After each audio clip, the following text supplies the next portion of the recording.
کہا میری بیوی بہت بد زبان ہے، میں کئی دفعہ طلاق دینے کی سوچ چکا ہوں، لیکن میرے 3 بچے ہو چکے ہیں، بچوں کو دیکھتا ہوں تو پھر میں اپنے صبر کا گھونٹ پی لیتا ہوں، ورنہ میرا جی چاہتا ہے اس کو ابھی طلاق دے کے گھر سے نکال دوں۔ دولت بھی موجود ہے، خوبصورتی بھی موجود ہے، شکل بھی موجود ہے، عزت بھی موجود ہے، سہولت بھی موجود ہے، کیا چیز موجود نہیں؟ ایک خاتون مجھے ملنے آئی، ملانے والے نے مجھ سے کہا کہ اس کا خاوند کھربوں پتی، ارب پتی نہیں، کھرب پتی آدمی ہے، کھرب پتی۔ کھرب پتی پاکستان میں 2 4 10 آدمی ہیں۔ اس خاتون نے آ کر میرے سامنے بولنے سے پہلے ہی رونا شروع کر دیا، ورنہ پہلے کوئی عورت یا مرد آ کے دکھڑا سناتا ہے پھر روتا ہے، وہ روئی پہلے اور بات بعد میں۔ وہ کہنے لگی مولانا صاحب مجھے لوگ بڑا خوش قسمت سمجھتے ہیں کہ میں بہت بڑے مالدار کی بیگم ہوں، لیکن میں لعنت بھیجتی ہوں اس کی دولت پر کہ اس کا رویہ ہی میرے ساتھ اچھا نہیں، تو میں ہیرے کے سیٹ کیا کروں، میں سونے چاندی کے سیٹ کیا کروں، میں یہ کروڑوں روپے کی گاڑی کو کیا کروں جب میرے خاوند کا رویہ ہی میرے ساتھ انسانوں والا نہیں ہے اور اس کے اخلاق اچھے نہیں ہیں۔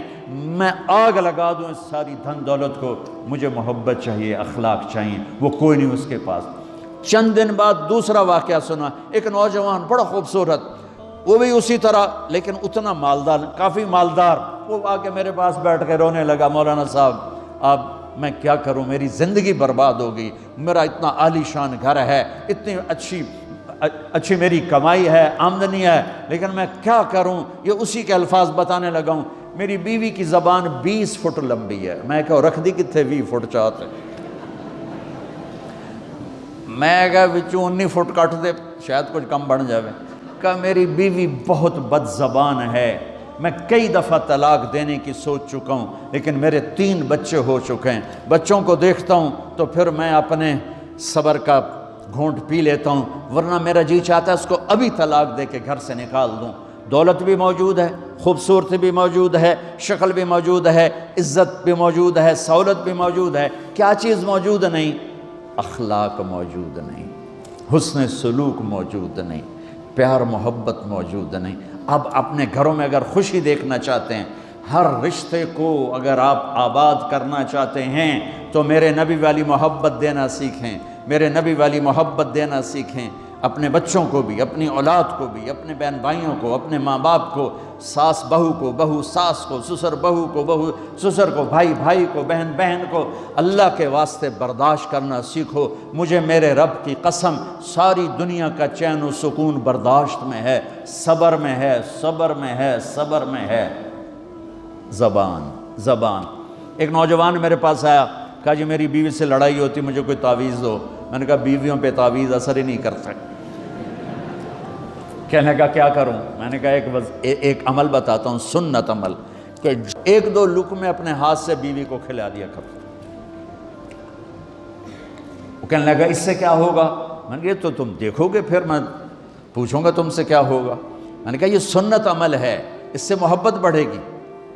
کوئی 8-10 دن گزرے تو اس کا فون ویسے آ گیا حال احوال پوچھنے میرا، تو مجھے اپنی بات یاد آ گئی۔ میں نے کہا میری بات پہ عمل کیا تھا؟ کہنے لگا نہیں۔ میں نے کہا کیوں؟ کہنے لگا شرم آتی۔ میں نے کہا لڑتے ہوئے شرم نہیں آتی؟ کبھی کوئی کمزور سے بھی لڑتا، عورت تو بیچاری کمزور ہے، چلو یہاں کی عورتیں طاقتور ہیں، سنا ہے کہ بڑی شیرنیاں ہیں اور ان کے خامد سارے بکری یہ شیر ہیں، الٹا ہی کام ہے، یہاں عورتیں شیر ہیں، خامد بکریاں ہیں۔ چلو بھائی تم مہربانی کر کے اپنے خامدوں کو عزت دو، اور ان سے کہتا اپنی بیویوں کو عزت دو، محبت سے رہو۔ تو میں نے کہا بے وقوف، کبھی کمزور کے ساتھ بھی کوئی لڑتا ہے، اس میں تمہیں شرم نہیں آتی اور اس میں شرم آتی ہے؟ سنت۔ میں نے کہا چل کر اور مجھے بتا۔ کوئی 2 گھنٹے بعد اس کا فون آیا، کہا مولانا دوپہر کا کھانا تھا، میں نے اپنی بیوی کے منہ میں لقمہ جو دیا نا تو اس کا منہ وہیں کھلا رہ گیا۔ وہ کہنے لگی تو نے خود تو کیا نہیں، کسی نے تجھے بتایا ہے؟ کس نے بتایا؟ تو بتا، تیرے اندر یہ ظرف نہیں ہے، تمہیں یہ سبق کس نے پڑھایا ہے؟ اس نے کہا مجھے یہ سبق مولوی طارق جمیل نے پڑھایا۔ تو کہنے لگا میری بیوی نے ایسے اپنی جھولی اٹھا لی اور کہا مولوی طارق جمیل اللہ اس کے بچوں کو سلامت رکھے جس نے تمہیں انسان بنایا۔ میرے بھائی بہنوں صبر کرنا سیکھو۔ ہماری ایک دھوبن تھی ماسی شریفہ، مر گئی بیچاری، تو وہ آ گئی میری بہن کے پاس، چھوٹا قد، موٹی ڈٹی تو بڑی لڑک کی، پوری شیرنی۔ وہ آ کے کہنے لگی میری بہن کو، میری بہن تو انہوں چنگی طرح جان دی ہے، بی بی ہے میری نوواں بڑیاں لڑدیاں، میں نے کوئی تویز دے ساریاں میری نوکر بن جانا۔ اب میری بہن کو پتہ تھا کہ وہ سارا لڑائی دا تماشا تھا ماسی شریفاں تو شروع ہوندہ، ادو تو ہوندہ ہی کچھ نہیں، بیچاریاں معصوم جیاں چھوٹیاں چھوٹی عمر دیاں۔ تو میری بہن نے ایک تعویذ بنایا اور اس کو یوں رول کر کے نا اس کو کہا ماسی شریفاں ہن جس لے تیری لڑائی ہوئے نا اس تعویذ تو چک مار کے بہ جانا ہے تے چھڑنا نہیں، جے تو چھڑیا تو مر جانا ہے، انہوں پکا کر کے رکھیں۔ اس نے کیا کیا؟ ماسی شریفوں کو چپ کروایا۔ اب ہمارا دیہاتی ماحول ہے، تعویذوں کی بڑا عقیدت ہے، صحیح تعویذ تو اثر کرتے ہیں لیکن اکثر تو ہیرا پھیری والے بیٹھے ہوئے ہیں سارے ہی، تو اللہ ماشاءاللہ۔ تو 8ویں دن وہ آ گئی، بی بی تو تو بڑا چنگا تعویذ دیتا، ساری لڑائی ختم ہو گئی۔ کیوں کہ ماسی شریفاں چپ ہو گئی۔ تو میں ان ساری مستورات کو یہ تعویذ دے کے جا رہا ہوں، یہ سب لے لو، یہ مرد بھی لے لو، اور جب کوئی جھگڑا ہو اے یہاں رکھ کے چپ کر کے بیٹھ جانا، آپ کی لڑائیاں ختم ہو جائیں۔ اگر آپ بولتے رہے تو پھر لڑائی ختم نہیں ہوگی۔ میرے نبی کی زندگی سیکھو، معاف کرنا سیکھو، محبت دینا سیکھو، ایسا نہ ہو کہ دو آپس میں بولتے نہ ہوں، ایسی بد اخلاقی سے بچو۔ اور آخری بات یہ ہے، آپ اس ملک میں رہتے ہیں، اب یہ آپ کا ملک ہے، اگر آپ کے پاسپورٹ ہیں تو یہ آپ کا ملک ہے، اس کو اس کے قانون کو عزت دو، اس کے قانون کو احترام دو۔ یہاں کی گورنمنٹ کے ساتھ مجھے پتہ چلا ہے کہ بہت سے لوگ ہیں فرضی بیمار بن کے وظیفے لے رہے ہیں، یہ حرام ہے، یہ دھوکہ ہے، یہ فراڈ ہے۔ جو حکومت آپ کی اتنی ہمدرد ہو کہ گھر بیٹھے آپ کو وظیفہ پہنچائے، آپ کے بچوں کے وظیفے لگائے، آپ کے وظیفے لگائے، انہی کے ساتھ دھوکہ کرنا ہے، انہی کے ساتھ فراڈ کرنا ہے۔ اللہ کی قسم یہ آپ اپنے ساتھ فراڈ کر رہے ہیں، یہ آپ اپنی ذات کو دھوکہ دے رہے ہیں، ان کو نہیں دھوکہ دے رہے، آپ اپنے آپ کو دھوکہ دے رہے ہیں۔ ایک سردار جی ریل میں چڑھا، ہنسی جائے، لوگوں نے پوچھا سردار جی بڑے ہنس رہے ہو؟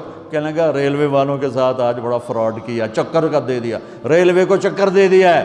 کہ سردار جی کیا چکر دیا ہے؟ کہنے لگا واپسی کا ٹکٹ بھی لے لیا ہے اور واپس میں نے آنا کوئی نہیں ہے۔ میں کہا سردار جی اپنے آپ نے چکر دیتا ہے تسی تو جتنی 2 نمبری کرنے والے ہیں یہ اپنے آپ کو چکر دینے والے ہیں۔ اللہ کے واسطے اس حکومت کا نہ ٹیکس چراؤ، نہ ایسی 2 نمبری کرو، نہ یہاں کی بچیوں کو دھوکہ دے کر کاغذ بنانے کے لیے شادیاں کرو۔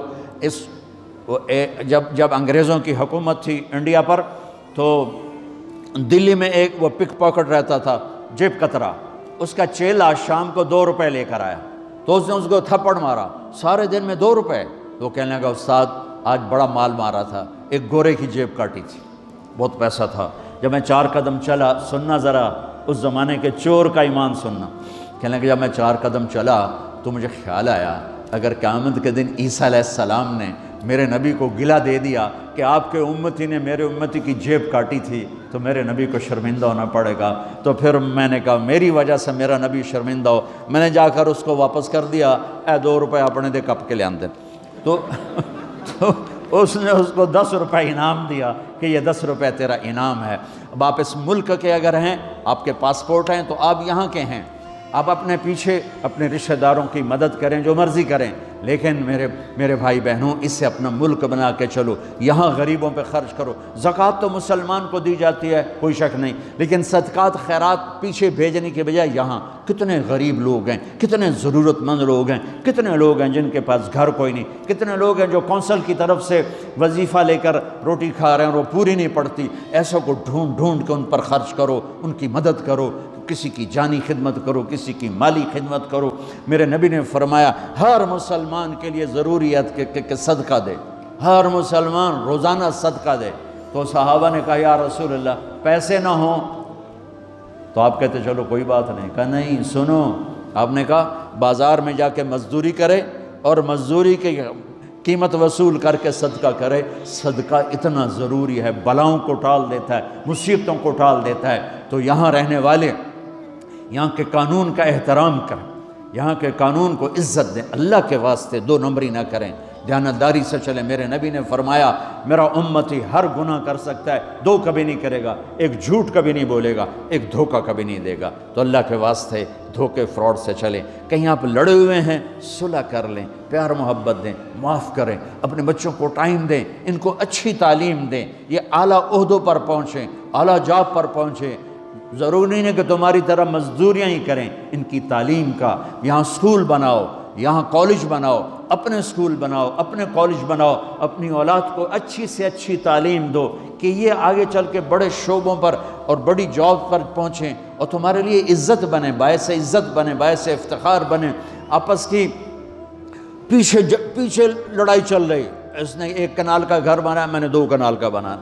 اور میں ایک جگہ گیا، پہاڑ میرپور گیا، میرپور بڑے بڑے گھر شہر میں انٹر ہونے سے پہلے، بڑے بڑے گھر، میں نے کہا یہ اور لگیں جیسے خالی، میں نے کہا یہ کیا ہے؟ میں پہلی دفعہ میرپور کہا یہ انگلینڈیوں کے گھر ہیں، ان کے مقابلے لگے رہتے ہیں، اس نے کنال کا بنا، میں 2 کنال کا بناؤں گا، اس نے 2 کنال کا بنا، میں 4 کنال کا بناؤں گا۔ بناؤ گھر اپنی ضرورت کے بنا لو، جب جانا ہو وہاں نہ تم جانے والے ہو پیچھے نہ تمہاری اولادیں، ان کو یہاں کی نسوار لگی، واپس جائیں گے لوڈ شیڈنگ میں۔ ایک پٹھان بھائی ناراض نہ ہونا، ادھر بہت ہیں پٹھان، تو ایک پٹھان کا خرگوش گم ہو گیا، خرگوش، تو لوگوں نے افسوس کیا خان جی آپ کا خرگوش گم ہو گیا، کہنے لگا خوچا کوئی بات نہیں ہے، ہم نے اس کو نسوار کا عادی بنایا ہوا ہے، جب نشہ ٹوٹے گا ہمارے پاس آئے گا۔ یہ تمہاری نسل اور تم انگلینڈ کی نسوار کھا کھا اب تم پاکستان جاؤ گے، ہندوستان جاؤ گے، بنگلہ دیش جاؤ گے، تم نے یہی رہنا ہے۔ اسے اپنا ملک بنا کے چلو، سنسیئر ہو کے چلو، اس کے قانون کا احترام کر کے چلو۔ یہاں غریبوں پہ صدقہ تو غیر مسلموں کو دو، ان کے دل قریب ہوں، ڈھونڈ ڈھونڈ کے دو، وہ تم سے پیار کریں، وہ تم سے محبت کریں، ان کے ہائے ہائے۔ او میرے نبی تشریف فرما تھے، ایک طوائف گزری، طوائف پروسٹیٹیوٹ، وہ آپ کو دیکھ کے نا آپ کا مذاق اڑانے کے لیے، کیسا نبی ہے، اکیلے بیٹھ کے کھاتا ہے، کسی کو پوچھتا ہی نہیں۔ غیر مسلم، کافر، طوائف، کتنی برائیاں اکٹھی ہو گئی۔ آپ نے کہا آ جا، وہ آ کے بیٹھ گئی، آپ نے کہا کھا، وہ تو آپ کا مذاق اڑا رہی تھی کہ نہیں ایسا نہیں کھاؤں گی، جو تیرے منہ میں ہے اپنے ہاتھ سے نکال کے مجھے کھلا۔ اس کا خیال تھا یہ مجھے ڈانٹیں گے، کہیں گے اس کو اٹھاؤ، 2 چھتر مارو، اس کو دفع کرو، میں کہوں گی دیکھو تمہارا نبی کیسا ہے، اتنا بد اخلاق۔ تو انہوں نے کہا نہیں، جو تیرے منہ میں ہے وہ نکال اور اپنے ہاتھوں سے میرے منہ میں ڈال۔ میرے نبی نے کہا یہ لو، آپ نے لقمہ منہ سے نکالا اور اس کے منہ میں ڈالا۔ اب پنجابی کی مثال ہے، کبے نو لت لگی اور سدھا ہو گیا۔ میرے نبی کے منہ کا لعاب جب اس طوائف کے منہ میں گیا، وہ ساتھ ہی کلمہ پڑھ گئی، ایمان لے آئی اور مدینے کی شریف ترین عورت بن گئی۔ میرے نبی تو اس طرح اخلاق والے تھے۔ یہاں تو نوکر سسٹم نہیں، میں پاکستان میں بھی روتا رہتا ہوں کہ نوکروں کے برتن الگ ہیں اور مالکوں کے برتن الگ ہیں، عورتوں کی نوکروں کی پلیٹ الگ ہے اور مالکوں کی پلیٹ الگ ہے۔ میرے نبی نے طائف کے کافر آئے،